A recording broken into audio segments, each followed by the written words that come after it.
Muy buenos días, estimados amigos. Francisco Antonio Méndez y el programa Economía y Mercado les saludan este martes 6 de enero del 2026. Primera vez que mencionamos ese número, esa fecha, 2026. Este es nuestro primer día de trabajo en este año, ¿no es verdad? Yo creo que sí, porque ya verdad ni me acuerdo, porque hemos amarrado la chiva bastante en estos días con los muchachos aquí, con los fines de semana, repitan, porque qué vamos a hacer un jueves y que arrancando con un programa cuando la gente lo que anda en fiesta, y en actividad y en diligencia, en el interior, y visitando a los familiares, etcétera, etcétera. Y ahora teníamos fin de semana largo porque hoy es Día de Reyes, de los Santos Reyes, que es un día religioso que por eso no se mueve. Sigue siendo el Día de Reyes, pero ayer fue el festivo. Entonces ahí tuvimos 4 días largos ahí, y el 2 que fue creo que el viernes, pues ya ustedes saben el lío que es. Yo creo que este es el primer día que estamos iniciando, y realmente en enero siempre se empieza después del 6, es que las actividades fluyen, comienzan a movilizarse, la situación se pone, ralentiza. Ya viene la resaca de las fiestas, la gente en olla que gastó el dinero, ya retornando, los tapones en las autopistas. Y es normal. Pero bueno, señores, feliz año, desearles a todos y que este 2026 deberá ser mejor por default que el pasado, que ustedes saben que cerramos el 31 con el titular del Diario Libre que decía Annus Horribilis.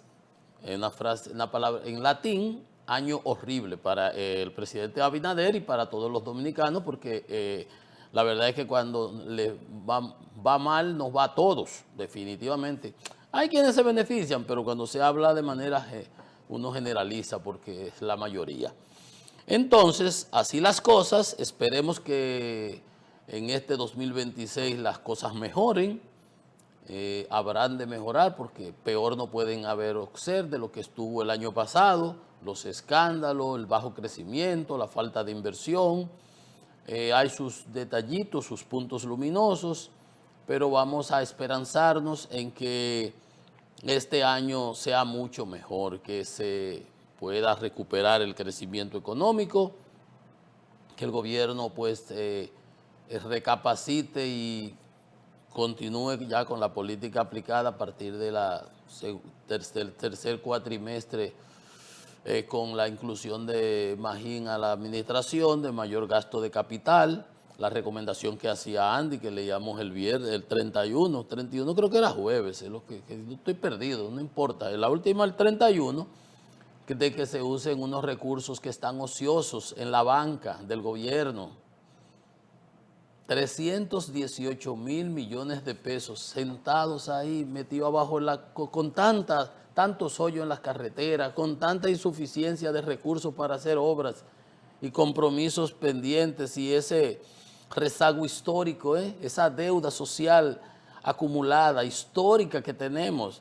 Y entonces el gobierno dando tarjetica y repartiendo cositas, y en la tarjetica se las reparten los del partido y hacen un desbarajuste, y al final eso no llega realmente de manera eficaz, efectiva. ¿Qué significa eso, digamos, para más o menos traducirlo y ponerlo en cristiano?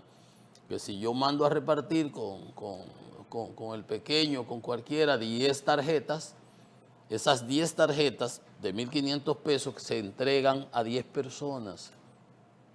Pero no solamente que se entregan a 10 personas, sino que se entregan a 10 personas que las necesitan. Si hay 15 en esta cuadra y de esos 15 hay 5 que no las necesitan, yo no se las voy a entregar a esos 5, sino a esos 10 que las necesitan. Entonces ahí se hizo una entrega eficaz y además eficiente. Pero ¿qué es lo que sucede en la práctica? Que tú le das 30.000 tarjetas a un dirigente, compañero del partido, para que las reparta, y él se queda con 15, reparte 15. Y reparte 15 entre los de cercanos a él. No llega realmente. Y eso extrapólenlo entonces entre todos los dirigentes y cada cual se queda con su paquete y usted ve en un supermercado pagando con un paquete de tarjetas así. Siempre la misma historia, es que no aprendemos. Entonces esperemos que en este nuevo año pues las cosas mejoren. Es nuestra recomendación. Y siempre presentando aquí nuestras posiciones como constructivas, como lo que son. Si del otro lado, si de allá alguien la quiere ver como le parezca, eso es problema de ellos. Si hubiese sapiencia, sabiduría, inteligencia, pues lo tomaran como un aporte, como una asistencia, como una asesoría gratuita para mejorar. Para mejorar. Decía un comentarista esta mañana, un señor que tiene muchos años ahí en la televisión, de mucha experiencia, que decía que parecía como que al gobierno al presidente, no al gobierno, al presidente, que se le habían ido los humos a la cabeza. En el sentido como que si el que cree que más sabe, como que que cree la película y ese tipo de cosas. Yo creo que gobernar tiene sus bemoles. Yo siempre he dicho acá, y los que me siguen en el programa recuerdan, y lo puedo decir con conocimiento de causa, porque yo tengo más de 30 años de experiencia en el Estado, cerca, sirviendo, asistiendo, asesorando al sector privado, etcétera, que gobernar no es fácil. Gobernar no es fácil. Entonces, gobernando, usted lo que tiene que tratar es de pisar los menos callos posibles, pero para caminar hacia adelante, usted tiene que, porque también puede caminar para atrás y pisar los mismos callos, o hasta más, y convertirse como un elefante en una vidriera y destruirlo todo. Pero sigamos en el buen sentido de la palabra, para avanzar, caminando hacia adelante, no como el cangrejo para atrás, usted al caminar debe tratar de pisar lo menos callos posible, pero hay que pisar callos. O sea, afectar intereses en beneficio de la colectividad. Pero usted lo que no hace es, no debe hacer, lo hacen, claro que lo hacen, cantidad de veces. Experiencias sobran. Usted lo que no debe hacer es generarse problemas innecesarios, gratuitos. En tenis le decíamos esos errores no forzados. Cuando el otro te da un cañazo para allá y uno le llega, no hay problema, fue el otro que hizo su gran esfuerzo. Pero cuando a ti te toca y tú, no, ¿verdad? Más o menos se entiende el criterio. Entonces, desde los gobiernos, usted lo que debe tratar es que esos errores no forzados, no generarse esos problemas gratuitos y que los que se generen sean los menos posibles, la menor cantidad posible, por un lado. Y por otro, que tampoco sean de tal magnitud que impacten cataclísticamente, como un terremoto, que haga temblar los cimientos de la administración, por ejemplo, como el caso Senasa. De eso se trata, que sean los menos y que no tengan ese peso específico tan destructor, detonador, tan impactante. Y eso se logra con cierta sapiencia, con humildad, incorporando personas a la administración que aporten, que tengan ese don del servicio y que no se crean la movie, que no se crean la película, de que yo me la estoy comiendo y que yo soy el que más sabe y que nadie sabe más que yo. Yo le pregunto, aquí siempre hago ese ejercicio con ustedes. Oye, un decreto hizo que esa persona aumentara su capacidad intelectual. O sea, ya él ahora, si se había leído, para decir, si eso fuera un rasero, digamos, si él se leyó 1000 libros, con que le dieron un decreto, ya él se leyó 150 libros. No. Si después que le dieron ese decreto ya él pasó, si él tenía una ingeniería y a lo mejor hizo un posgrado, ahora tiene maestría y doctorado. No, nada más tiene ingeniería y su cosa.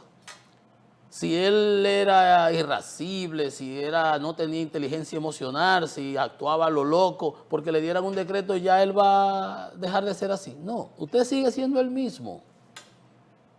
Entonces, rodéese de personas con capacidad que le asistan, que le ayuden a hacer un mejor papel, un mejor trabajo. Y eso aplica al presidente, que es el primero en inter pares, y a todos los otros de abajo.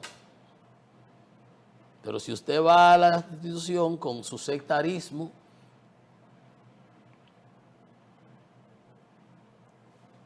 no se asombre de lo que le pueda suceder o pasar. Yo les digo, los principales problemas, los mayores, ¿cómo sería? Los mayores problemas se los causan, en mi experiencia, la he visto, lo he vivido, lo he podido observar, lo causan los amigos y los familiares para los incumbentes de las instituciones.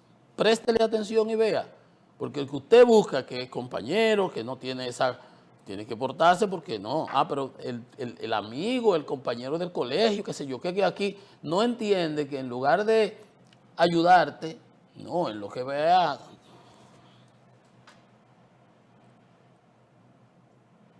Y obviamente te desayuda, si pudiéramos usar la palabra. Y como les digo, eso aplica arriba como aplica abajo. ¿Qué le decía el obispo Castro Marte? Para recordarnos del año, en lo reciente ahí, de lo del año horrible, y lo decía el obispo Castro Marte de la arquidiócesis de Ollá de Higüey, que el gobierno, que el presidente tenía que remenear la mata, que la corrupción andaba por doquier.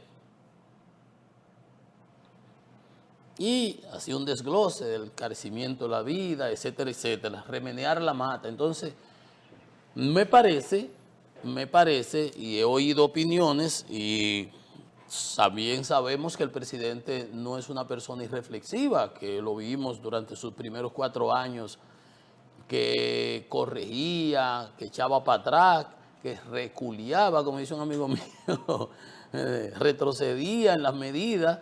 No es bueno, tampoco es malo, bueno, pero peor es seguir, si tú sabes que estás equivocándote y que por ahí está el precipicio, seguir para allá, porque entonces tú serías un desquiciado. Pues retroceder, dar para atrás, recular, corregir o aguantar el chucho, también es algo de raciocinio. Y el presidente ha hecho un ejercicio amplísimo de eso, que hasta se le puede criticar porque implica que no se analiza pormenorizadamente, en detalle, los detallitos de las decisiones que se van a tomar, y como después se presenta el problema, entonces tiene que echar para atrás. Ese es un punto, claro que sí, por supuesto.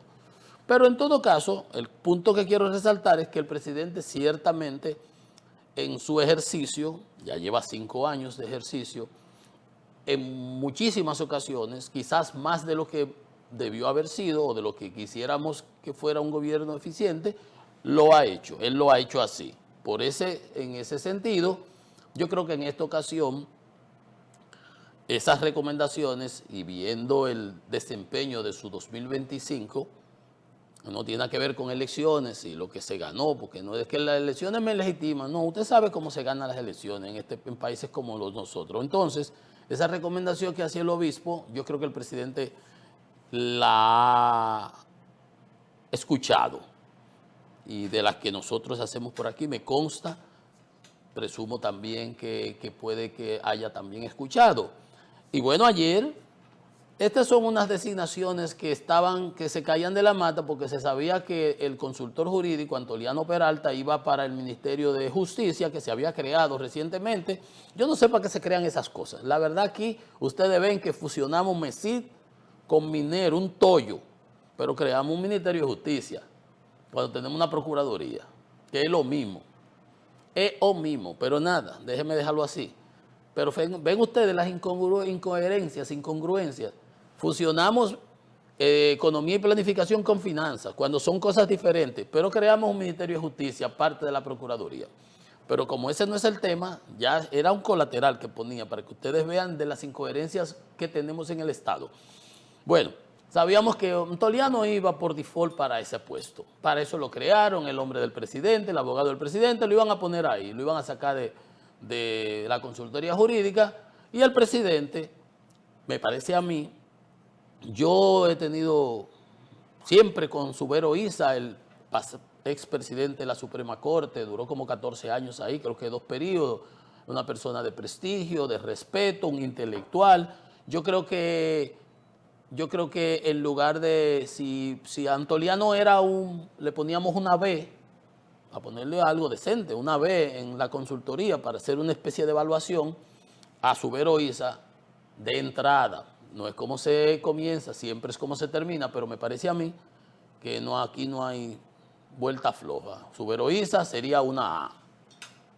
Entre Subero Isa y Antoliano Peralta, ponerlos al lado, eso no tiene, en mi opinión, sin respetar a ninguno de los dos, ni siquiera a don Antoliano, pero obviamente, igual que Flavio Darío Espinar, que fue jurídico de Danilo Medina.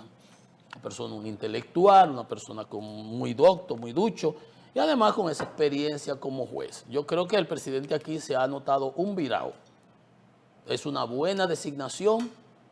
Pudo haber puesto cualquier gallo loco de esos que tienen ahí en el partido. Lo de gallo loco es compañerito, no es ni siquiera despectivo. Saben cómo hablamos nosotros, los dominicanos. Entonces, no, yo creo que se ha notado un virao, ha hecho una buena designación idéntica a la que hizo con Magín. En el caso de Magín, yo no sé por qué no la hizo mucho antes. Pero en este caso estaba ahí creado el ministerio, no se había designado. Ahí está don Jorge Subero Isa, que estaba muy cerca del gobierno.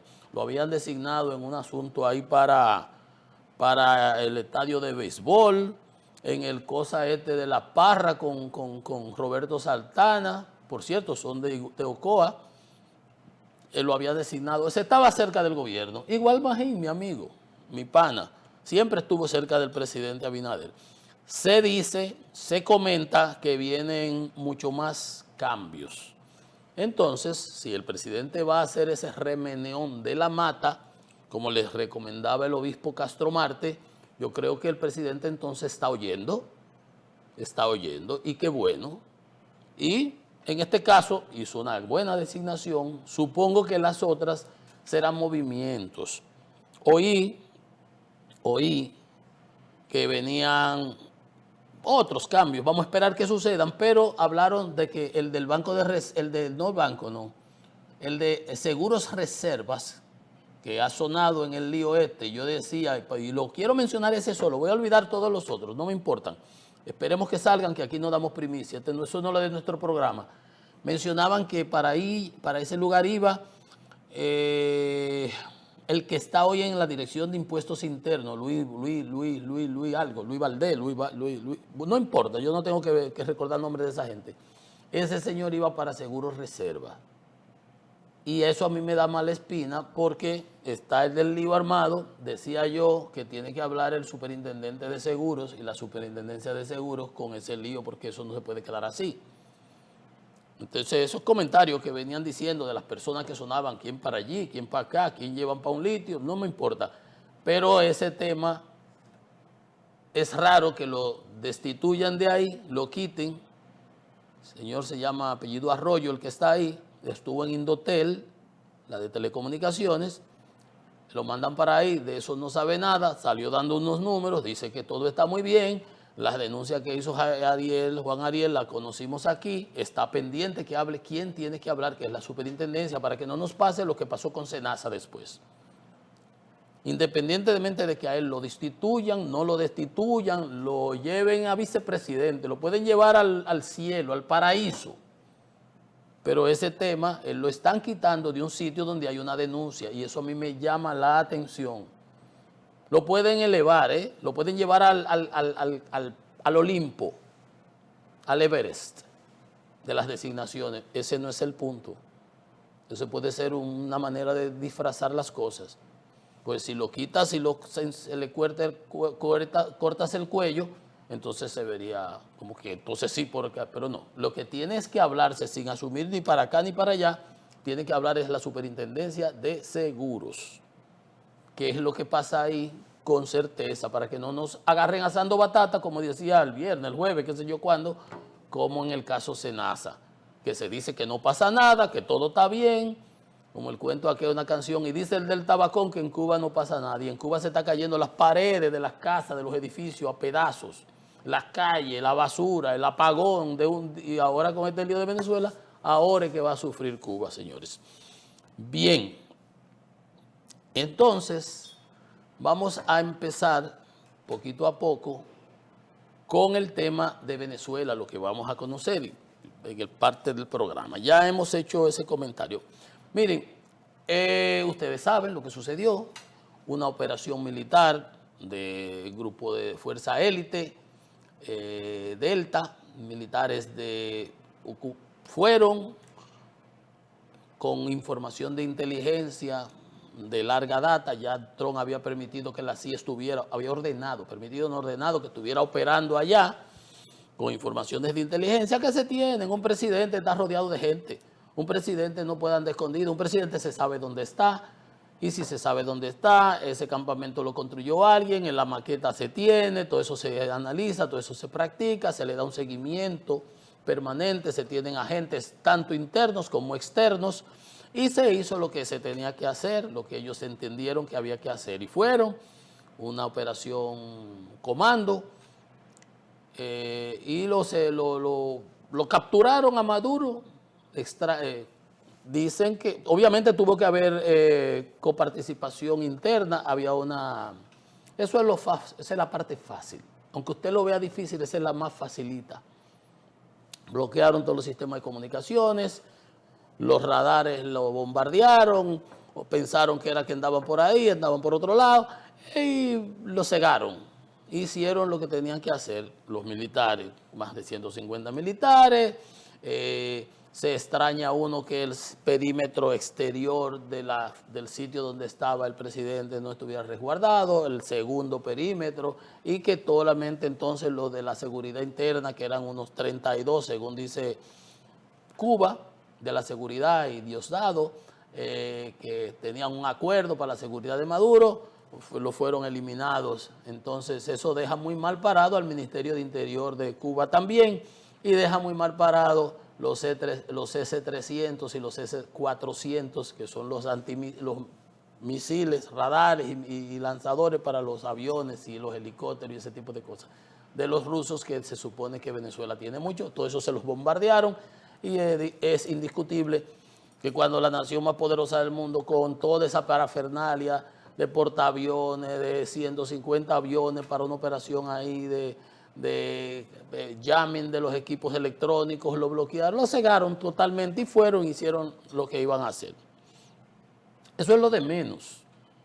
Usted piensa que fue lo máximo. No, ahí no ha habido tropas en el terreno, nada más que fueron eso y lograron salir, y acá. Lo difícil es todo lo otro y lo que eso implica. Y mira que nosotros hemos sido claros, Maduro es un patán, es un patán. Se robó, no, él no hizo fraude, no, se robó las elecciones, porque aquí lo dijimos en varias ocasiones, y así nosotros lo expresábamos. Y es cierto que todos esos militares, eso manejan un narcoestado.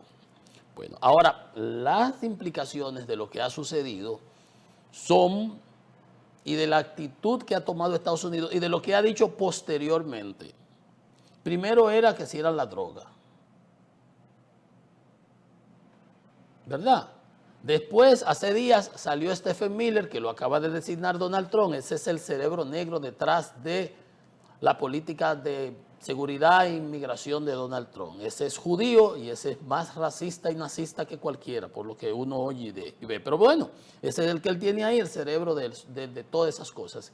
Decía de la incautación que había habido del petróleo de los 70, las nacionalizaciones que hubo, etcétera, etcétera. Yo ya lo habíamos comentado aquí. Bueno, entonces Trump dice, y parte de ahí, en su discurso explicando en su rueda de prensa, desestima a María Corina Machado, que ella no tiene respeto y el control del Venezuela. Oye, una mujer que acaba de ganar porque no fue Urrutia, González Urrutia, la que ganó fue ella. No hubo una mesa, ¿se acuerdan que yo le decía aquí? No una mesa que pudiera presentar el chavismo donde ganara, una mesa, creo que eran 32,000 mesas.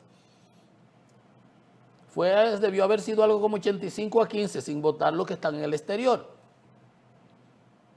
Entonces dice Trump, no, ella no. Se habla de una transición que no se sabe cuánto va a durar. La constitución ya de Delcy Rodríguez, la vicepresidenta, acaba de juramentarse.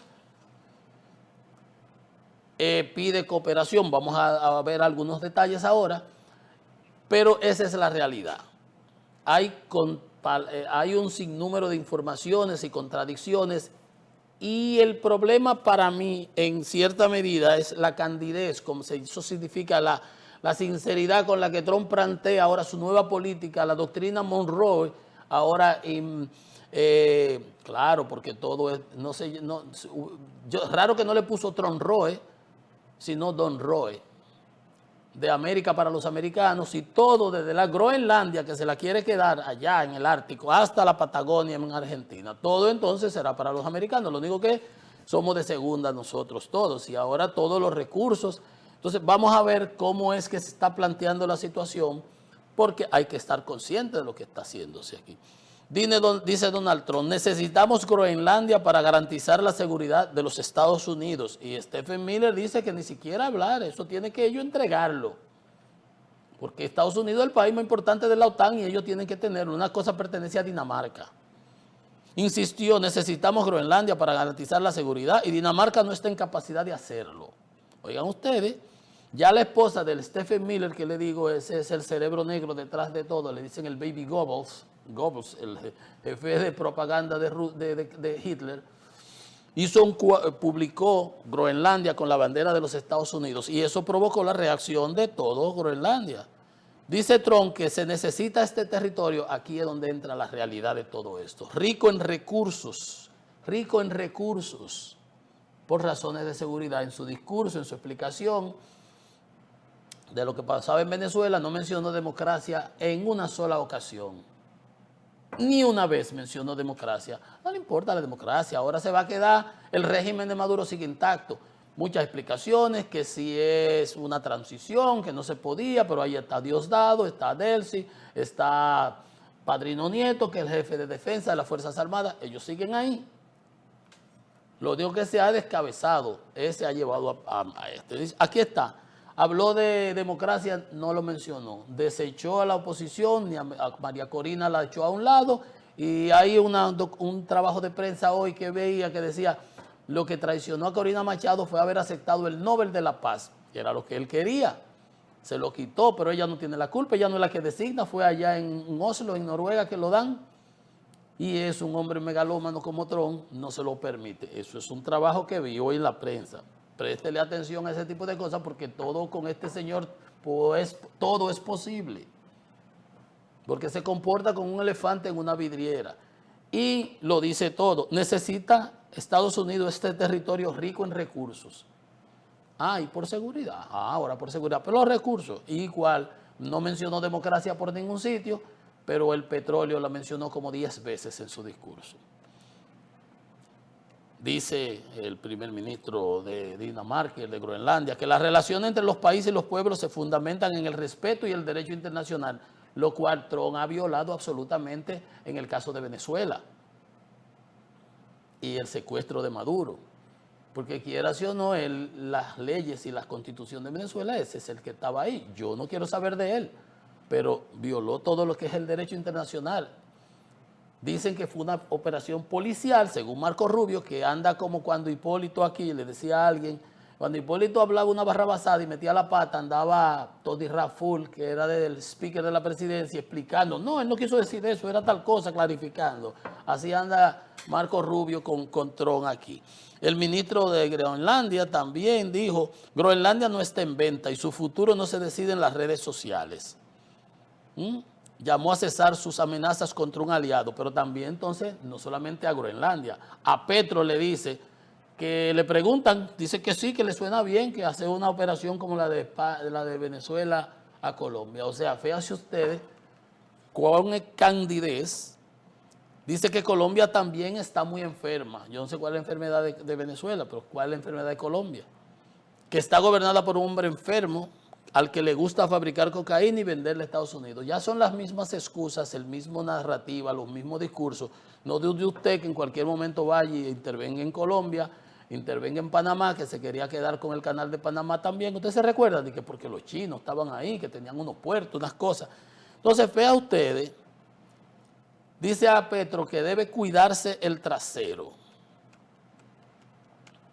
Entonces, el gobierno de Norteamérica designa a Marco Rubio, a Pete Hessel de Defensa y a Stephen Miller, el de Seguridad e Inmigración, para que dirijan, que están en cargo de Venezuela. Entonces uno no entiende, están en cargo, pero la que está allá es la vicepresidenta. Dice Trump a la nueva.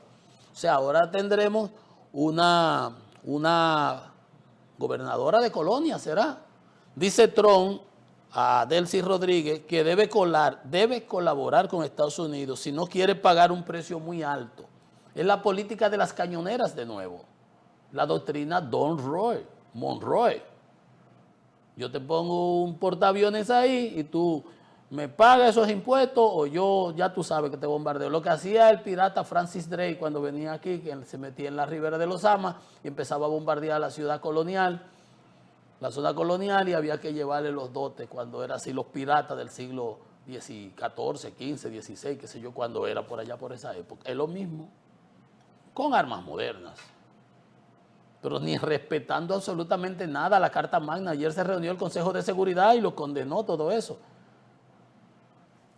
Dice que si no quiere, si no se pone pianita con Estados Unidos, va a pagar un alto precio. ¿Cuál será ponerse pianita? Entregar todo el petróleo. Por eso no quiere a María Corina. Por eso no quiere que haya elecciones. Dice que no va a haber elecciones. Está obligada Delcy, que acaba de juramentarse, en 30 días a convocar elecciones. Eso es lo normal. Pero aquí hay todo anormal. ¿Qué es lo que quiere? ¿Qué es la normalidad de todo esto? Lo que quiere Estados Unidos. La cúpula militar reconoció a Rodríguez.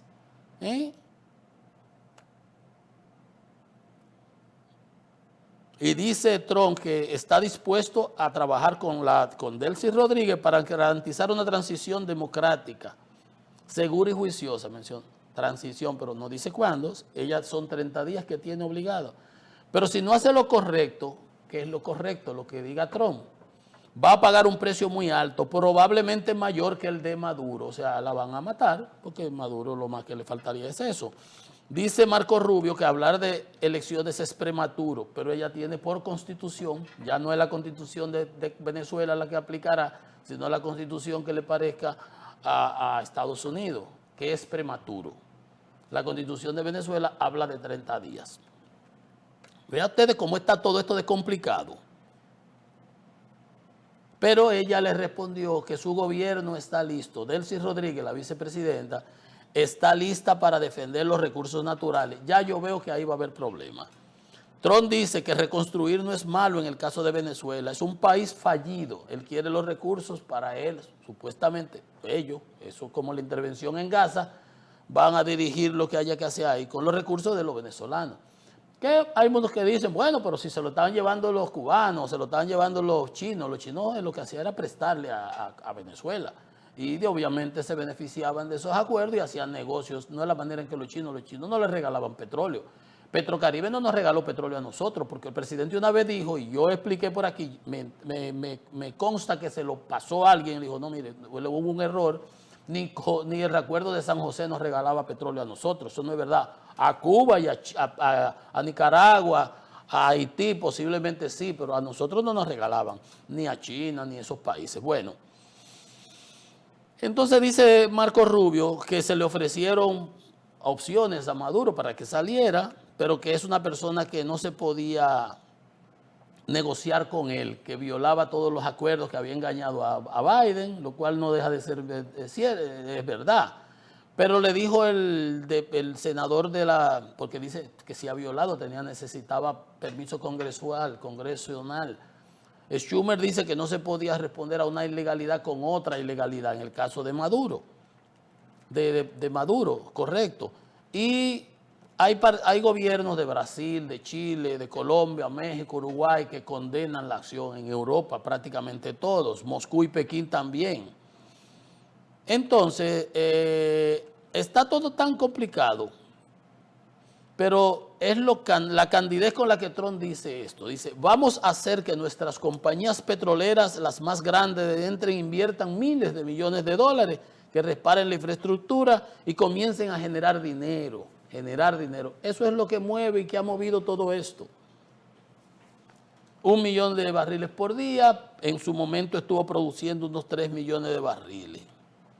Maduro dice, pudo haber salido, Marco Rubio no quiso, no se puede llegar a ningún acuerdo, que es un tipo un pillo, que engañaba, que hacía las cosas, y ellos parece que han llegado a algún tipo de acuerdo con Delcy Rodríguez. Quizás esas cosas, el problema está en que Trump no guarda nada y tiene una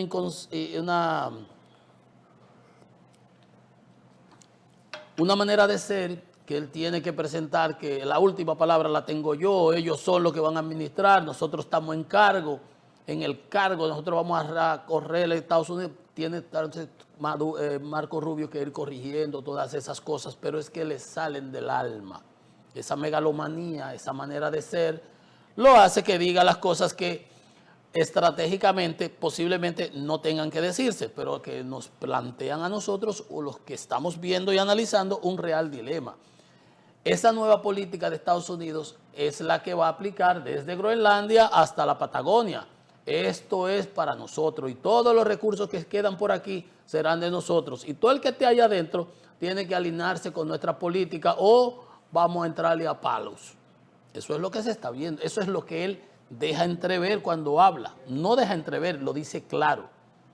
Y después cuando Stephen Miller va a los programas también lo ratifica. Pero vamos a hacer una pausa, pero seguiremos con eso cuando retornemos, porque todavía quedan otros temas que analizar con respecto al tema Venezuela, Estados Unidos y la acción tomada. Una pausa, esto es Economía y Mercado.